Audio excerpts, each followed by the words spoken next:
শ্রীলঙ্কা, বাংলাদেশ, নেপালের পর এবার জেনজি আন্দোলন ভারতে। তাই প্রশ্ন জেগেছে, এবার কি গদি হারাবেন মোদি? চিন্তার ভাঁজ স্পষ্ট হয়ে উঠেছে মোদি সরকারের কপালে। তবে কি এবার নরেন্দ্র মোদিকেও পালাতে হবে ভারত ছেড়ে? এমনিতেই যুক্তরাষ্ট্রের সাথে বেশ টানাপোড়েন চলছে মোদি সরকারে। এর মধ্যে অভ্যন্তরীণ উষ্ণতা বৃদ্ধি কোনো ভালো লক্ষণ নয় ভারতের জন্য। কোনো বিশেষজ্ঞ তো ভারতের সেনা অভ্যুত্থানের কথাও বলছেন, কারণ দীর্ঘদিন ক্ষমতায় থেকে বিরোধী দল ও মতকে দমন করে আসছে মোদি সরকার, যা সেনাদের অন্তর্মহলেও নাকি আলোচনা সমালোচনার সৃষ্টি করেছে।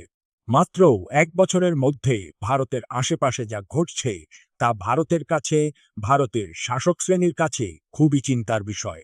শ্রীলঙ্কা থেকে বাংলাদেশ আর এখন নেপাল পর্যন্ত ভারতের প্রায় সব প্রতিবেশী রাষ্ট্রে রাজনৈতিক পালাবদল হচ্ছে গণবিক্ষোভ বা গণঅভ্যুত্থানের মধ্য দিয়ে। এবং সেগুলো যখন শুরু হচ্ছে, বোঝাও যাচ্ছে না যে ওই ছোট্ট ইস্যুগুলো হঠাৎই এক বিরাট চেহারা নেবে।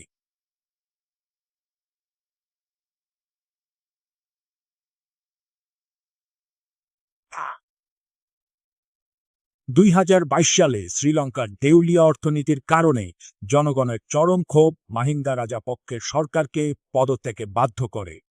এর মাত্র ২ বছর পর ২০২৪ সালে বাংলাদেশের ছাত্র আন্দোলন এক বিশাল গণবিক্ষোভে পরিণত হয়, যার ফলে সাবেক প্রধানমন্ত্রী শেখ হাসিনাকে দেশ ছেড়ে পালাতে হয়।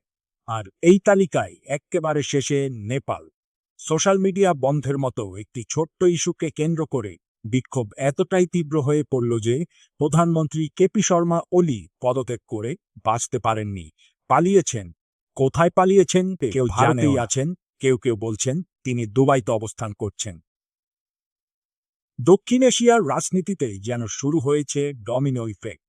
নেপালে যখন জেনারেশন জেড এর তরুণদের বিক্ষোভে দেশ কাঁপছে, ঠিক সেই সময় ভারতের বিহার রাজ্যেও ছাত্র তরুণদের আন্দোলনে রাজপথ প্রকম্পিত হয়ে উঠেছে।